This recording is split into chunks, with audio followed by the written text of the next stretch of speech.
The marriage of Geraint. Alfred Lord Tennyson. The brave Geraint, a knight of Arthur's court, a tributary prince of Devon, one of that great order of the Table Round, had married Enid, Unuil's only child, and loved her, as he loved the light of heaven. And as the light of heaven varies, now at sunrise, now at sunset, now by night with moon and trembling stars, so loved Geraint to make her beauty vary day by day, in crimsons and in purples and in gems. And Enid, but to please her husband's eye, who first had found and loved her in a state of broken fortunes, daily fronted him in some fresh splendor. And the queen herself, grateful to Prince Geraint for service done, loved her, and often with her own white hands arrayed and decked her, as the loveliest, next after her own self, in all the court. And Enid loved the queen, and with true heart adored her, as the stateliest and the best and loveliest of all women upon earth. And seeing them so tender and so close, long in their common love rejoiced Geraint. But when a rumor arose about the queen, touching her guilty love for Lancelot, though yet there lived no proof, nor yet was heard the world's loud whisper breaking into storm, not less Geraint believed it. And there fell a horror on him, lest his gentle wife, through that great tenderness for Guinevere, had suffered, or should suffer any taint in nature, wherefore going to the king, he made this pretext, that his princedom lay close on the borders of a territory, wherein were banded earls, and caitiff knights, assassins, and all flyers from the hand of justice, and whatever lows the law, and therefore, till the king himself should please to cleanse this common sewer of all his realm, he craved a fair permission to depart, and there defend his marches. And the king mused for a little on his plea, but, last, allowing it, the prince and Enid rode, and 50 knights rode with them, to the shores of Severn, and they passed to their own land. Where, thinking, that if ever yet was wife true to her lord, mine shall be so to me, he compassed her with sweet observances and worship, never leaving her, and grew forgetful of his promise to the king, forgetful of the falcon and the hunt, forgetful of the tilt and tournament, forgetful of his glory and his name, forgetful of his princedom and its cares. And this forgetfulness was hateful to her. And by the people, when they met in twos and threes, or fuller companies, began to scoff and jeer and babble of him as of a prince whose manhood was all gone, and molten down in mere uxoriousness. And this she gathered from the people's eyes, this too the women who attired her head, to please her, dwelling on his boundless love, told Enid, and they saddened her the more, and day by day she thought to tell Geraint, but could not out of bashful delicacy, while he that watched her sadden, was the more suspicious that her nature had attained.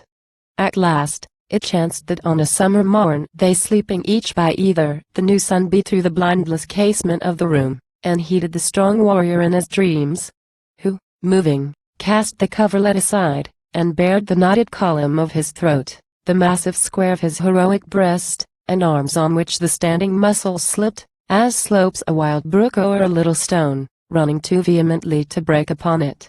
And Enid woke and sat beside the couch, admiring him, and thought within herself, was ever man so grandly made as he? Then, like a shadow, passed the people's talk and accusation of uxoriousness across her mind, and bowing over him, low to her own heart piteously she said, "O noble breast in all puissant arms, am I the cause, I the poor cause that men reproach you, saying all your force is gone? I am the cause, because I dare not speak and tell him what I think and what they say. And yet I hate that he should linger here. I cannot love my lord and not his name. Far liefer had I gird his harness on him, and ride with him to battle and stand by, and watch his mightful hand striking great blows at caitiffs and at wrongers of the world. Far better were I laid in the dark earth, not hearing any more his noble voice, not to be folded more in these dear arms, and darkened from the high light in his eyes, than that my lord through me should suffer shame.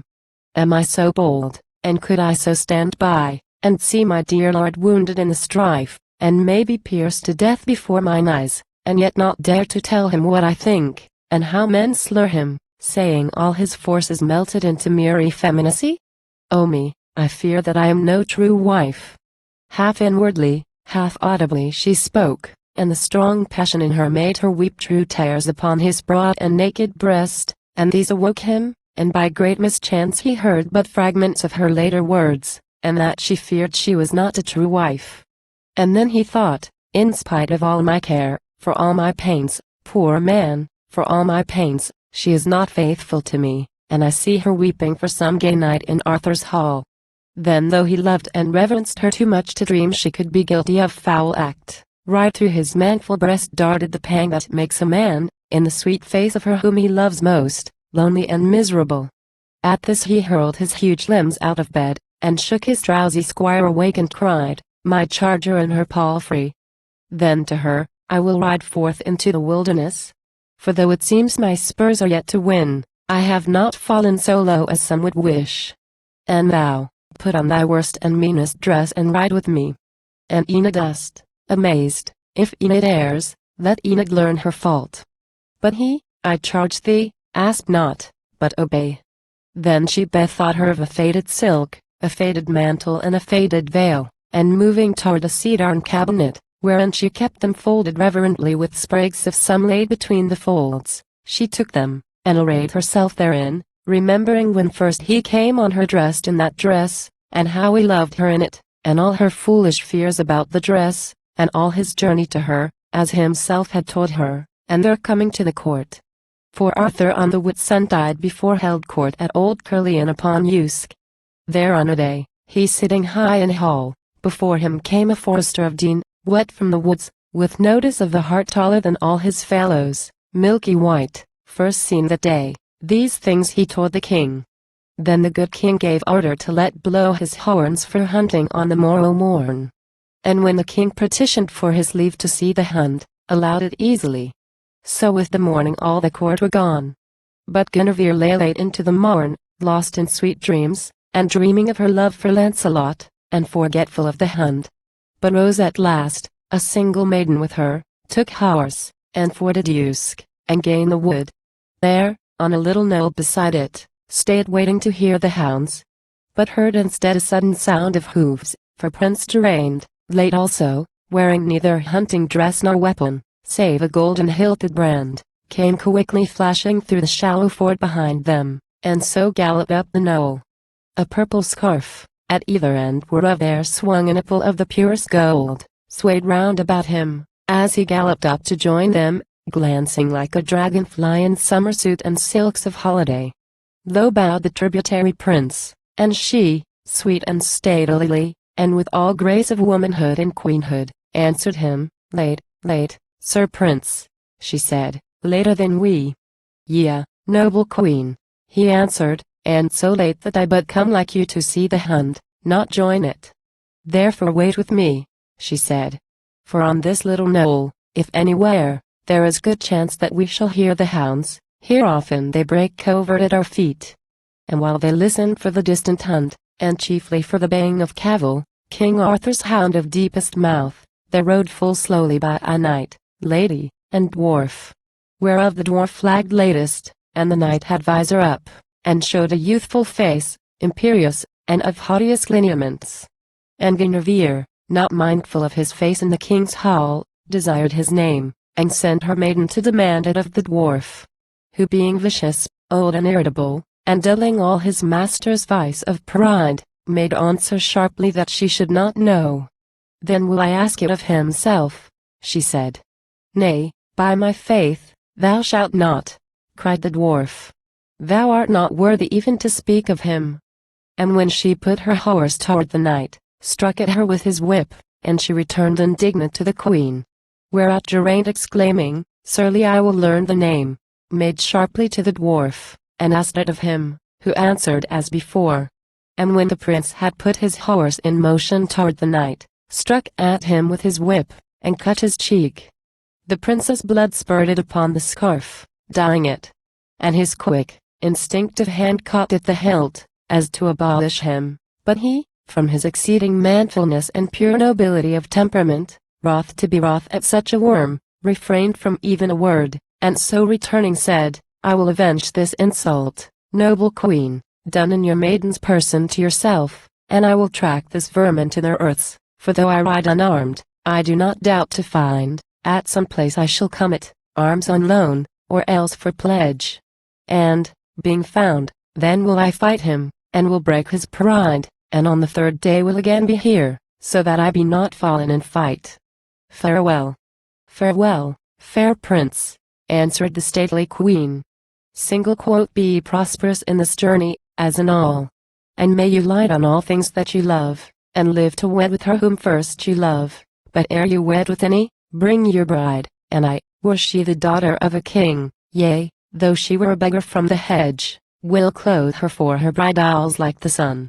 And Prince Geraint, now thinking that he heard the noble hart at bay, now the far horn, a little vexed at losing of the hunt, a little at the vile occasion, rode, by ups and downs, through many a grassy glade and valley, with fixed eye following the three. At last they issued from the world of wood, and climbed upon a fair and even ridge, and showed themselves against the sky, and sank.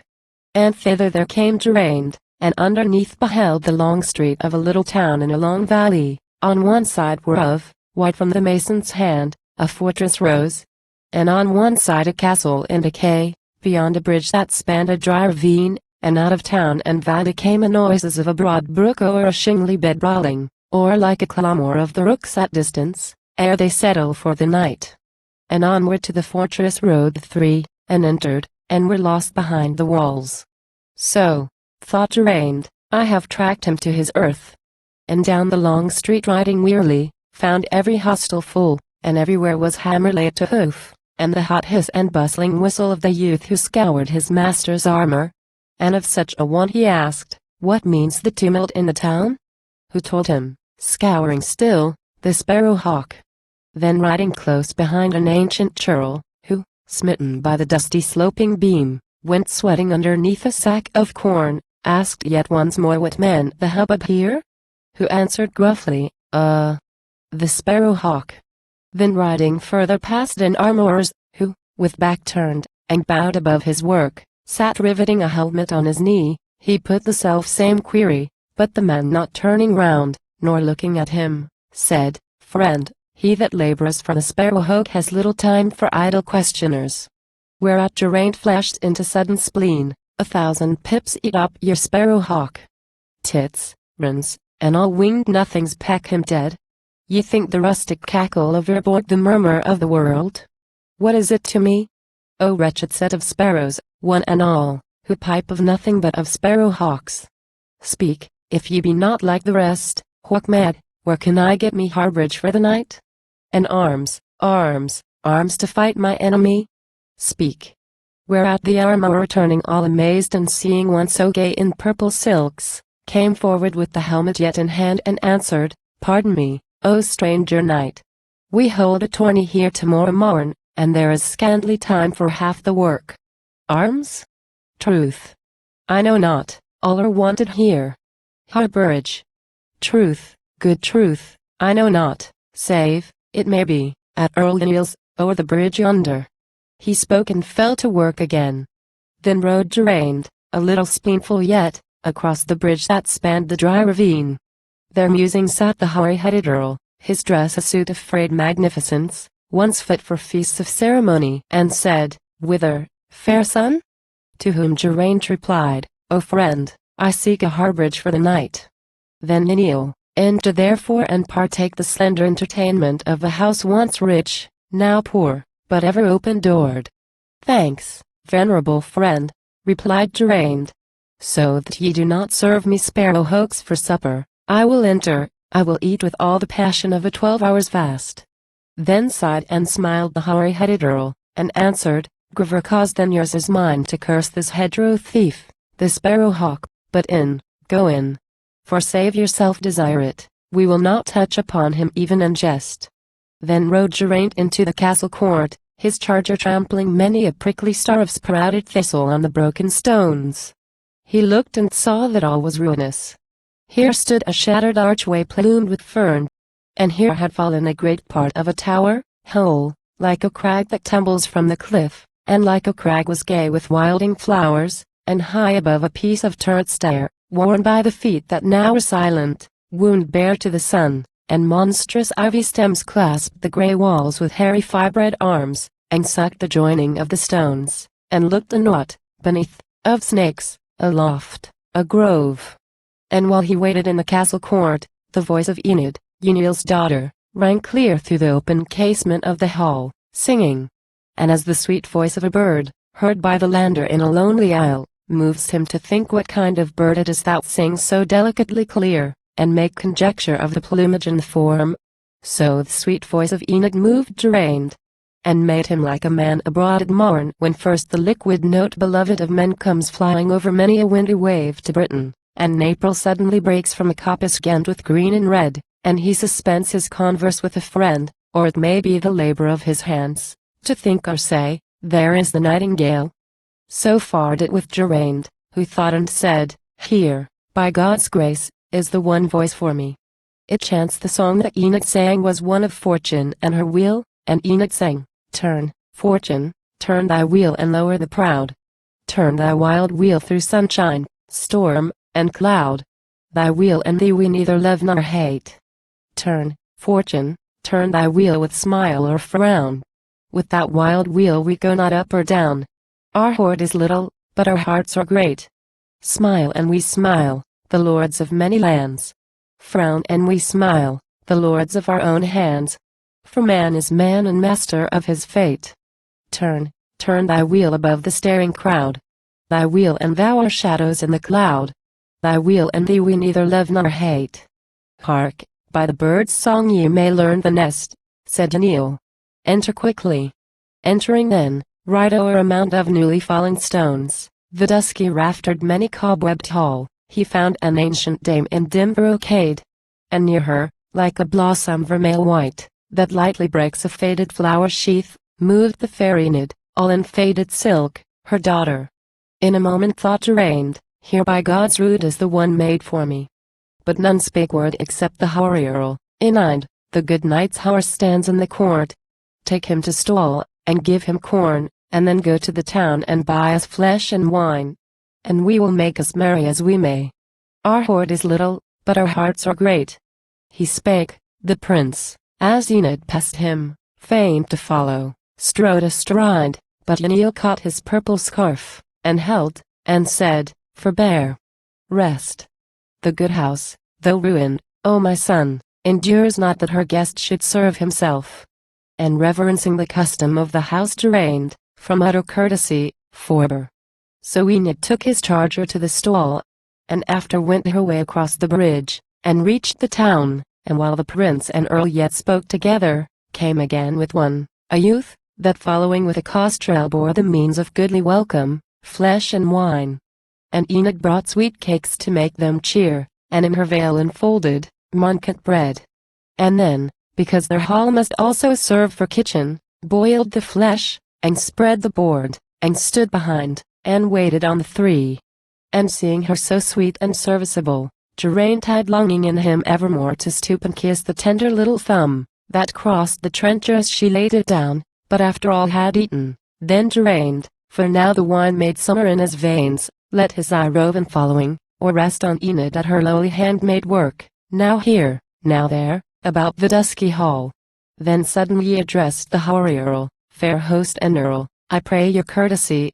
This sparrow hawk, what is he? Tell me of him. His name? But no, good faith, I will not have it, for if he be the knight whom late I saw ride into that new fortress by your town, white from the mason's hand, then have I sworn from his own lips to have it. I am Geraint of Devon. For this morning when the queen sent her own maiden to demand the name, his dwarf, a vicious undershapen thing, struck at her with his whip, and she returned indignant to the queen. And then I swore that I would track this caitiff to his hold, and fight and break his pride, and have it of him. And all unarmed I rode, and thought to find arms in your town, where all the men are mad. They take the rustic murmur of their borg for the great wave that echoes round the world. They would not hear me speak, but if ye know where I can light on arms, or if yourself should have them, tell me, seeing I have sworn that I will break his pride and learn his name, avenging this great insult done the queen. Then cried Earl Yniel, art thou indeed, Geraint, a name far sounded among men for noble deeds? And truly I, when first I saw you moving by me on the bridge, felt ye were somewhat, yea, and by your state and presence might have guessed you one of those that eat in Arthur's hall in Camelot. nor speak I now from foolish flattery. For this dear child hath often heard me praise your feats of arms, and often when I paused hath asked again, and ever loved to hear. So grateful is the noise of noble deeds to noble hearts who see but acts of wrong. Oh, never yet had woman such a pair of suitors as this maiden. First Lamores, a creature wholly given to brawls and wine, drunk even when he wooed. And be he dead I know not, but he passed to the wild land. The second was your foe, the sparrowhawk, my curse, my nephew. I will not let his name slip from my lips if I can help it. He, when that I knew him fierce and turbulent, refused her to him. Then his pride awoke. And since the proud man often is the mean, he sowed a slander in the common ear, affirming that his father left him gold, and in my charge, which was not rendered to him. Bribed with large promises the men who served about my person, the more easily because my means were somewhat broken into through open doors and hospitality. Raised my own town against me in the night before my Enid's birthday, sacked my house. From mine own earldom fully ousted me. Built that new fort to overawe my friends, for truly there are those who love me yet. And keeps me in this ruinous castle here, where doubtless he would put me soon to death, but that his pride too much despises me, and I myself sometimes despise myself. For I have let men be, and have their way. Am much too gentle, have not used my power, nor know I whether I be very base or very manful, whether very wise or very foolish. Only this I know, that whatsoever evil happen to me, I seem to suffer nothing heart or limb, but can endure it all most patiently. Well said, true heart, replied Geraint, but arms, that if the sparrowhawk, this nephew, fight in next day's tourney I may break his pride. And Yniel answered, arms, indeed, but old and rusty, Prince Geraint, are mine, and therefore at thy asking, thine. But in this tournament can no man tilt, except the lady he loves best be there. 2 forks are fixed into the meadow ground, and over these is placed a silver wand, and over that a golden sparrowhawk, the prize of beauty for the fairest there. And this, what knight soever be in field lays claim to for the lady at his side, and tilts with my good nephew thereupon, who being apt at arms and big of bone has ever won it for the lady with him, and toppling over all antagonism has earned himself the name of Sparrowhawk. But thou, that hast no lady, canst not fight. To whom Geraint with eyes all bright replied, leaning a little toward him, thy leave. Let me lay a lance and rest, O nobile host, for this dear child, because I never saw, though having seen all beauties of our time, nor can see elsewhere, anything so fair. And if I fall her name will yet remain untarnished as before. But if I live, so aid me heaven when at mine uttermost, as I will make her truly my true wife. Then, howsoever patient, Yniel's heart danced in his bosom, seeing better days, and looking round he saw not Enid there, who hearing her own name had stolen away, but that old dame, to whom full tenderly enfolding all her hand in his he said, Mother, a maiden is a tender thing, and best by her that bore her understood. Go thou to rest, but ere thou go to rest tell her, and prove her heart toward the prince. So spake the kindly-hearted earl, and she with frequent smile and nod departing found, half disarrayed as to her rest, the girl, whom first she kissed on either cheek, and then on either shining shoulder laid a hand, and kept her off and gazed upon her face, and told them all their converse in the hall, proving her heart, but never light and shade coursed one another more on open ground beneath a troubled heaven, than red and pale across the face of Enid hearing her, while slowly falling as a scale that falls, when weight is added only grain by grain, sank her sweet head upon her gentle breast. Nor did she lift an eye nor speak a word, wrapped in the fear and in the wonder of it.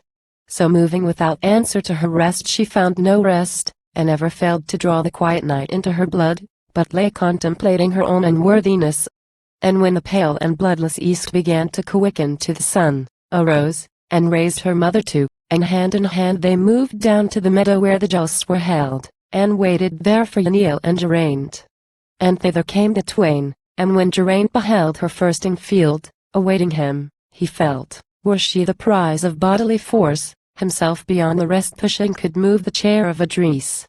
Yniel's rusted arms were on his princely person, but through these prince-alike his bearing shone. And errant knights and ladies came, and by the town flowed in, and settling circled all the lists. And there they fixed the forks into the ground, and over these they placed the silver wand, and over that the golden sparrow hawk.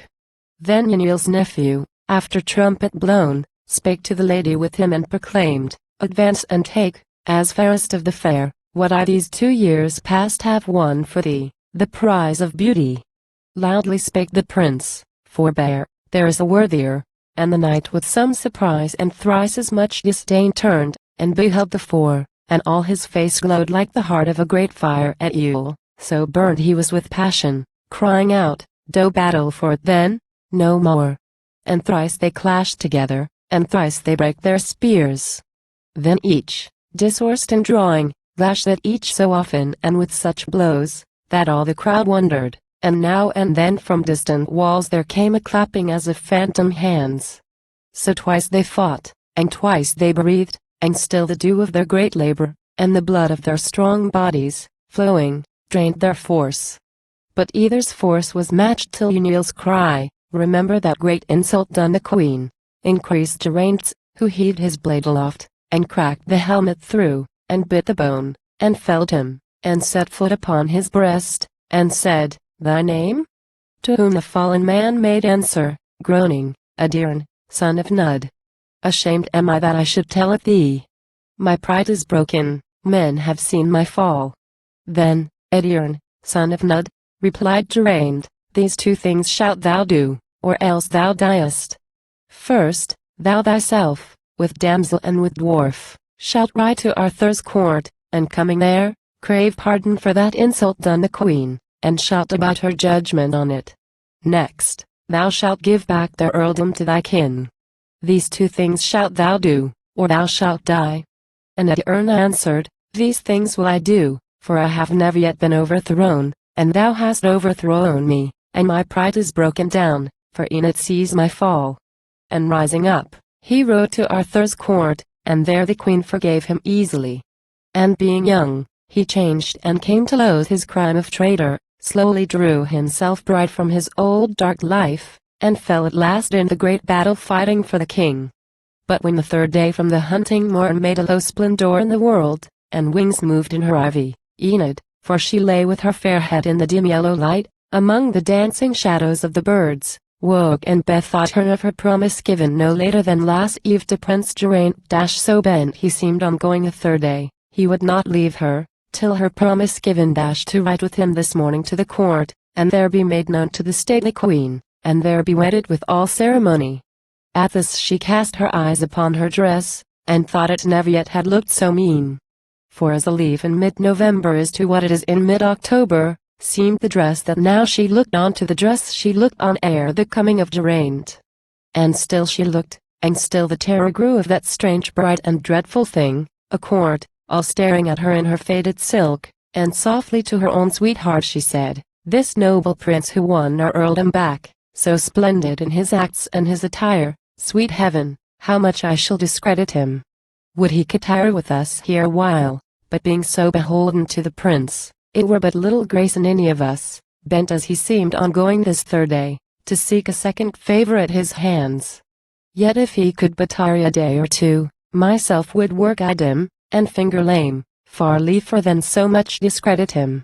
And Enid fell in longing for a dress all branch enflowered with gold, a costly gift of her good mother, given her on the night before her birthday, 3 sad years ago, that night of fire, when Geraint sacked their house, and scattered all they had to all the winds, for while the mother showed it, and the 2 were turning and admiring it, the work to both appeared so costly, rose a cry that Geraint's men were on them, and they fled with little save the jewels they had on, which being sold and sold had bought them bread, and Geraint's men had caught them in their flight, and placed them in this ruin.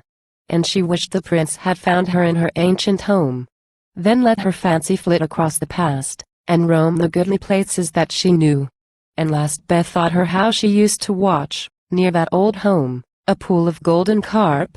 And one was patched and blurred and lustreless among his burnished brethren of the pool. And half asleep she made comparison of that and these to her own faded self in a gay court, and fell asleep again, and dreamt herself was such a faded form among her burnished sisters of the pool. But this was in the garden of a king. and though she lay dark in the pool, she knew that all was bright, that all about were birds of sunny plume and gilded trellis work, that all the turf was rich in plots that looked each like a garnet or a turquoise in it, and lords and ladies of the high court went in silver tissue talking things of state, and children of the king in cloth of gold glanced at the doors or gambol down the walks. And while she thought they will not see me, came a stately queen whose name was Guinevere, and all the children in their cloth of gold ran to her, crying, "If we have fish at all, let them be gold," and charged the gardeners now to pick the faded creature from the pool, and cast it on the mixen that it die. And therewithal one came and seized on her, and Enid started waking, with her heart all overshadowed by the foolish dream, and lo! it was her mother grasping her to get her well awake, and in her hand a suit of bright apparel, which she laid flat on the couch, and spoke exultingly, "See here, my child, how fresh the colors look, how fast they hold like colors of a shell that keeps the wear and polish of the wave. Why not? It never yet was worn, I trow. Look on it, child, and tell me if ye know it." And Enid looked, but all confused at first, could scarce divide it from her foolish dream. Then suddenly she knew it and rejoiced, and answered, "Yea, I know it.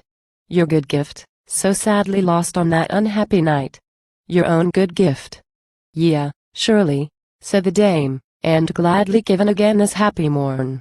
For when the jousts were ended yesterday, went Neil through the town, and everywhere he found the sack and plunder of our house all scattered through the houses of the town, and gave command that all which once was ours should now be ours again. And yestereve, while ye were talking sweetly with your prince, came one with this and laid it in my hand, for love or fear, or seeking favor of us, because we have our earldom back again. And yestereve I would not tell you of it, but kept it for a sweet surprise at morn. Yea, truly is it not a sweet surprise? For I myself unwillingly have worn my faded suit, as you, my child, have yours, and howsoever patient, ye kneel his. Ah, dear, he took me from a goodly house, with store of rich apparel, sumptuous fare, and page, and maid, and squire, and seneschal, and pastime both of hawk and hound, and all that appertains to noble maintenance. Yea, and he brought me to a goodly house. But since our fortunes swerved from sun to shade, and all through that young traitor, cruel need constrained us, but a better time has come. So clothe yourself in this, that better fits our mended fortunes and a princess bride, for though ye won the prize of fairest fair, and though I heard him call you fairest fair, let never maiden think, however fair, she is not fairer in new clothes than old. And should some great court lady say, the prince hath picked a ragged robin from the hedge, and like a madman brought her to the court, then were ye shamed, and, worse, might shame the prince to whom we are beholden. But I know, that when my dear child is set forth at her best, that neither court nor country, though they sought through all the provinces like those of old that lighted on Queen Esther, has her match. Here ceased the kindly mother out of breath, and Enid listened brightening as she lay. Then, as the white and glittering star of morn parts from a bank of snow, and by slips into golden cloud, the maiden rose, and left her maiden couch, and robed herself, helped by the mother's careful hand and eye, without a mirror, in the gorgeous gown. Who, after, turned her daughter round, and said, she never yet had seen her half so fair, and called her like that maiden in the tale, whom Gwydion made by glamour out of flowers and sweeter than the bride of Cassavellon, Fleur, for whose love the Roman Czar first invaded Britain, but we beat him back, as this great prince invaded us, and we, not beat him back, but welcomed him with joy. And I can scarcely ride with you to court, for old am I, and rough the ways and wild. But Yniel goes, and I full oft shall dream I see my princess as I see her now, clothed with my gift, and gay among the gay. But while the women thus rejoiced, Geraint walked where he slept in the high hall, and called for Enid, and when Yniel made report of that good mother making Enid gay in such apparel as might well beseem his princess, or indeed the stately queen, he answered, Earl, entreat her by my love, albeit I give no reason but my wish, that she ride with me in her faded silk. Yniel with that hard message went. It fell like flaws in summer laying lusty corn, for Enid, all abashed she knew not why, dared not to glance at her good mother's face, but silently, in all obedience, her mother silent too, nor helping her, laid from her limbs the costly broidered gift, and robed them in her ancient suit again, and so descended. Never man rejoiced more than Geraint to greet her thus attired, and glancing all at once as keenly at her as careful robin's eye the delver's toil, made her cheek burn and either eyelid fall, but rested with her sweet face satisfied. Then seeing cloud upon the mother's brow, her by both hands she caught, and sweetly said, O my new mother, be not wroth or grieved at thy new son, for my petition to her.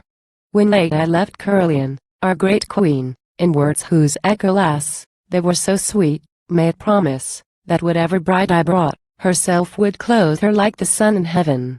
Thereafter, when I reached this ruined hall, beholding one so bright in dark estate, I vowed that could I gain her, our fair queen, no hand but hers should make her Enid burst sunlike from cloud, and likewise thought perhaps, that service done so graciously would bind the two together. Fain I would the two should love each other, how can Enid find a nobler friend? Another thought was mine. I came among you here so suddenly, that though her gentle presence at the lists might well have served for proof that I was loved, I doubted whether daughter's tenderness, or easy nature, might not let itself be molded by your wishes for her weal, or whether some false sense in her own self of my contrasting brightness, overbore her fancy dwelling in this dusky hall. And such a sense might make her long for court and all its perilous glories, and I thought, that could I some way prove such force in her linked with such love for me, that at a word no reason given her she could cast aside a splendor dear to women, new to her, and therefore dearer. Or if not so new, yet therefore tenfold dearer by the power of intermitted usage. Then I felt that I could rest, a rock in ebbs and flows, fixed on her faith. Now, therefore, I do rest, a prophet certain of my prophecy, that never shadow of mistrust can cross between us. Grant me pardon for my thoughts, and for my strange petition I will make amends hereafter by some gaudy day, when your fair child shall wear your costly gift beside your own warm hearth, with, on her knees, who knows? Another gift of the high God, which, maybe, shall have learned to lisp you thanks. He spoke, the mother smiled, but half in tears, then brought a mantle down and wrapped her in it, and clasped and kissed her, and they rode away. Now thrice that morning Guinevere had climbed the giant tower, from whose high crest, they say, men saw the goodly hills of Somerset, and white sails flying on the yellow sea. But not to goodly hill or yellow sea looked the fair queen, but up the vale of Usk, by the flat meadow, till she saw them come, and then descending met them at the gates, embraced her with all welcome as a friend, and did her honor as the princess bride, and clothed her for her bridals like the sun. And all that week was old Caerleon gay, for by the hands of Dubric, the high saint, they twain were wedded with all ceremony. And this was on the last year's Whitsuntide. But Enid ever kept the faded silk, remembering how first he came on her, dressed in that dress, and how he loved her in it, and all her foolish fears about the dress, and all his journey toward her, as himself had told her, and their coming to the court. And now this morning when he said to her, Put on your worst and meanest dress, she found and took it, and arrayed herself therein.